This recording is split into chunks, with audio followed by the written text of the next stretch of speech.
आज हम कक्षा 10 के प्रश्नावली 13.2 का 5वां सवाल हल करेंगे। देखो, 5वें सवाल में हमें क्या दिया हुआ है?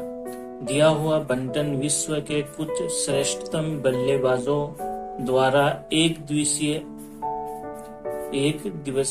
अंतरराष्ट्रीय क्रिकेट मैचों में बनाए गए रनों को दर्शाता है। तो ये हमें एक सारणी दे रखी है और ये सारणी क्या दिखाती है कि कुछ बल्लेबाज है और उनके द्वारा बनाए गए रन है। जैसे देखो, यहाँ पर पहले पंक्ति में हमें क्या दे रखा है? 3 से 4,000 के बीच रन बनाने वाले बल्लेबाजों की संख्या कितनी है? 4। 4 से 5,000 रन बनाने वाले बल्लेबाजों की संख्या कितनी है? 18। 5 से 6,000 के बीच रन बनाने वाले बल्लेबाजों की संख्या कितनी है? 9। 6 से 7,000 रन बनाने वाले बल्लेबाजों की संख्या कितनी है? 7। 7 से 8,000 रन बनाने वाले बल्लेबाजों की संख्या कितनी है? 6। 8 से 9,000 रन बनाने वाले बल्लेबाजों की संख्या कितनी है? 3। 9 से 10,000 रन बनाने वाले बल्लेबाजों की संख्या कितनी है? 1। और 10,000 से 11,000 रन बनाने वाले बल्लेबाजों की संख्या कितनी है? 1। ठीक है, तो ये हमें बंटन दे रखा है। बंटन का मतलब सारणी होता है, तो यह हमें सारणी दे रखी है और इस सारणी की सहायता से हमें क्या करना है? इन आंकड़ों का जो आंकड़े हमें दे रखे हैं सारणी में, इनका हमें बहुलक ज्ञात करना है। ठीक है, बहुलक ज्ञात करना है। तो देखो, बहुलक ज्ञात करने के लिए सबसे पहले तो ये जो सारणी पर्सन के अंदर हमें दे रखी है उसको हल के अंदर भी बनाना है। ठीक है, तो ये हल के अंदर मैंने सारणी बना रखी है। पहला कॉलम क्या है? बनाए गए रन, और दूसरा कॉलम क्या है? बल्लेबाजों की संख्या। जो पर्सन में सारणी दे रखी थी सेम टू सेम यहाँ हल के अंदर, आंसर के अंदर भी हमें बनानी है। ठीक है, उसके बाद में देखो बहुलक ज्ञात करना है। तो बहुलक ज्ञात करने के लिए सबसे पहली चीज जो है वो है बहुलक वर्ग ज्ञात करना। ठीक है, सबसे पहले हमें बहुलक वर्ग ज्ञात करना पड़ेगा। अब बहुलक वर्ग क्या होता है और वो कैसे ज्ञात करते हैं वो देखो। यहाँ पर देखो, ये जो दूसरा कॉलम दे रखा है इसे हम बारंबारता बोलते हैं और इसे FI से भी लिखते हैं। ठीक है, किसे लिखते हैं? FI से। बल्लेबाजों की संख्या उसे बारंबारता भी बोल सकते हैं और इसको हम किसे लिखते हैं? FI से। यानी ये जो दूसरा कॉलम ये क्या है? बारंबारता है। तो बारंबारता हमें ये देखना है जो सबसे बड़ा नंबर है। ठीक है, पहले उसको चेक करो। तो इस बारंबारता वाले कॉलम में सबसे बड़ा नंबर कौन सा है? 18। ठीक है, और 18 के संगत जो वर्ग अंतराल आ रहा है वो क्या है? 4 से 5,000। और यही वर्ग अंतराल, ठीक है, क्या कहलाएगा? बहुलक वर्ग। ठीक है, तो बहुलक वर्ग कैसे ज्ञात करेंगे?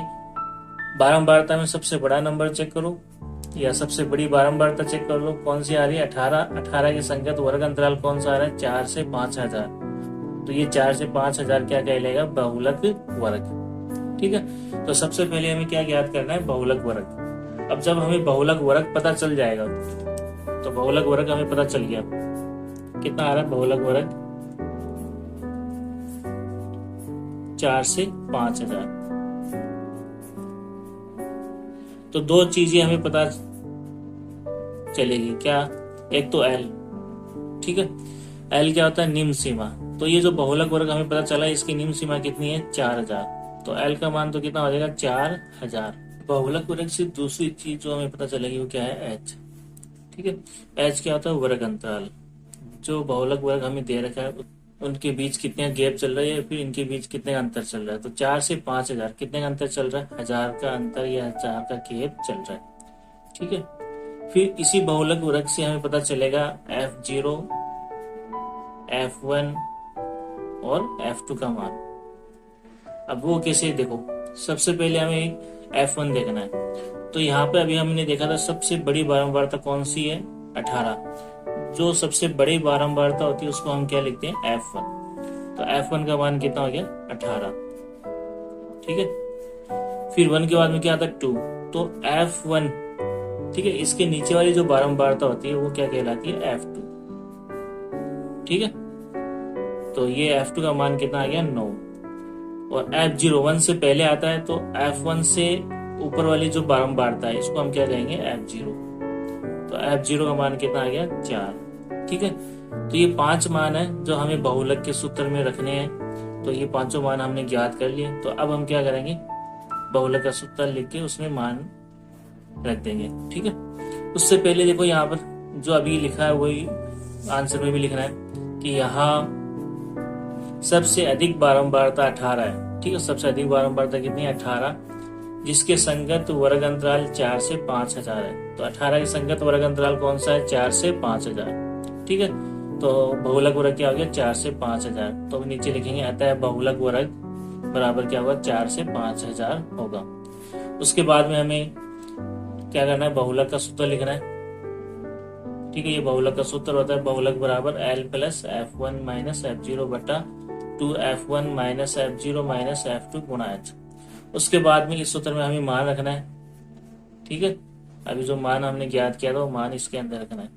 तो बहुलक की जगह बहुलक आएगा, बराबर की जगह बराबर। L क्या था? निम्न सीमा। ठीक है, और L का मान कितना आया था? देखो यहाँ पर बहुलक वर्ग की निम्न सीमा 4000। तो L का मान कितना रखना है? 4000। तो L की जगह हमें 4000 रखना है। ठीक है, प्लस की जगह प्लस F1 सबसे अधिक बारंबारता, F1 का मान कितना है? 18।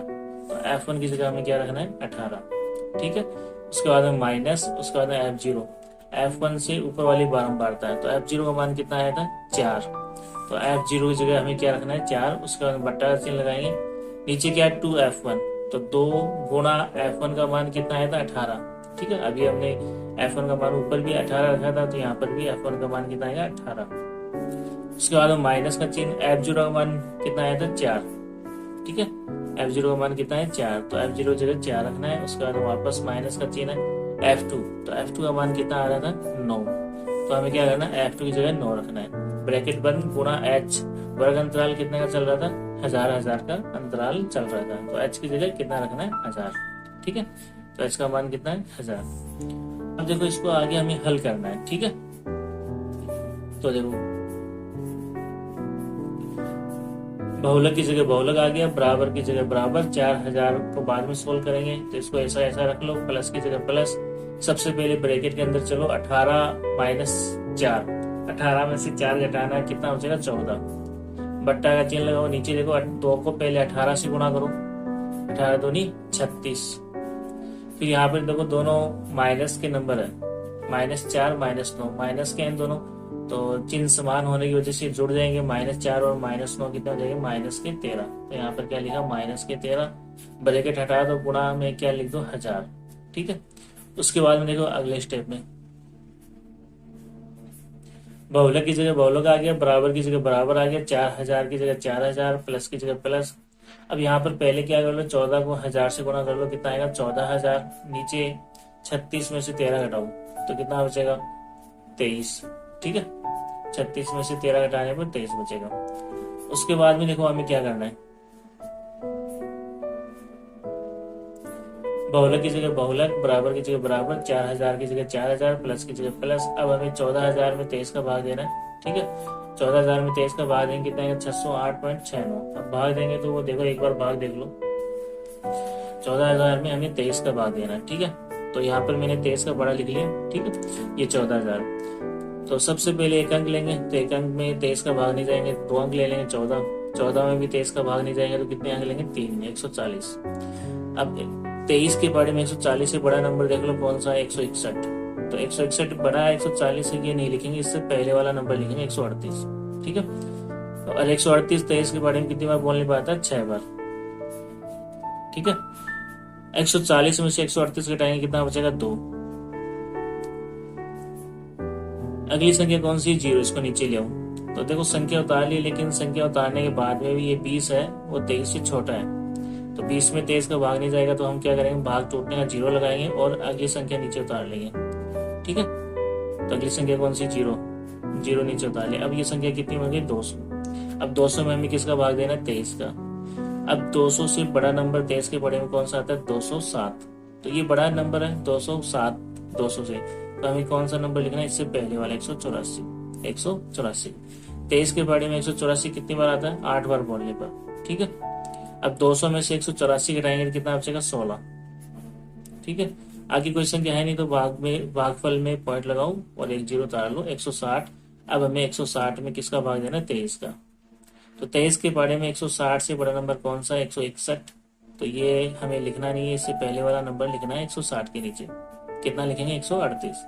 और 23 के बारे में 138 कितनी बार आता है? 6 बार बोलने पर। ठीक है। और अब यहाँ पर 160 में से 138 घटा दो, कितना बचेगा 22। पॉइंट लगा हुआ तो एक जीरो उतार लो, कितना हो गया 220। 220 में हमें 23 का भाग देना है। 23 के पढ़े में 220 से बड़ा नंबर कौन सा है, 230। तो ये तो लिखना नहीं है, तो इससे पहले वाला नंबर कौन सा लिखेंगे, 207। और 207 23 के पढ़े में कितनी बार बोलने पर आता है, 9 बार। ठीक है, तो 220 में से 207 घटाएंगे कितना बचेगा 13। तो देखो पॉइंट के बाद 2 अंक आ गए, तो इतना काफी है भागफल में। ठीक है, तो 14,000 में 23 का भाग देने में कितना है, 608.69। 608.69। उसके बाद में देखो आगे हमें क्या करना है, अगले स्टेप बहुलक की जगह बहुलक, बराबर की जगह बराबर। 4,000 में 608.69 जोड़ना है, तो कितना आएगा 4,608.9। अब कैसे जोड़ेंगे वो देख लो एक बार। 4,000 लिखेंगे, लेकिन इसमें पॉइंट नहीं है, तो कहाँ लगाएंगे, सीधे हाथ की तरफ लास्ट में। ठीक है, इकाई अंक की तरफ लास्ट में सीधे हाथ की तरफ पॉइंट लगा के आगे जीरो उतार लो। फिर पॉइंट के नीचे पॉइंट लगाओ, कितना है, इस साइड वाले अंक इधर लिख दो 6 और 9, और इधर वाले लेफ्ट वाले नंबर लेफ्ट में लिख दो 8 8 0 और क्या है 6, यानी 608। सीध में लिखना बहुत जरूरी है, ठीक है ना। गणित पढ़ रहे हो तो यहाँ पे नंबर सीध में होना चाहिए। ठीक है, पॉइंट के सामने पॉइंट आना चाहिए, और यहाँ पर ये जीरो की सीध में 6, 9 के ऊपर कुछ नहीं तो जीरो लगा लो, और 4 के नीचे कुछ नहीं तो जीरो लगा लो। अब हमें क्या करना है, जोड़ना है। तो 0 में 9 जोड़ेंगे 9, 0 में 6 जोड़ेंगे 6, पॉइंट के सामने पॉइंट। 0 में 8 जोड़ेंगे 8, 0 में 0 जोड़ेंगे 0, 0 में 6 जोड़ेंगे 6, 0 में 4 में 0 जोड़ेंगे 4। ठीक है, तो कितना आ गया 4,608.69। 4,608.9। ठीक है, बहुलक बराबर कितना है 4,608.9।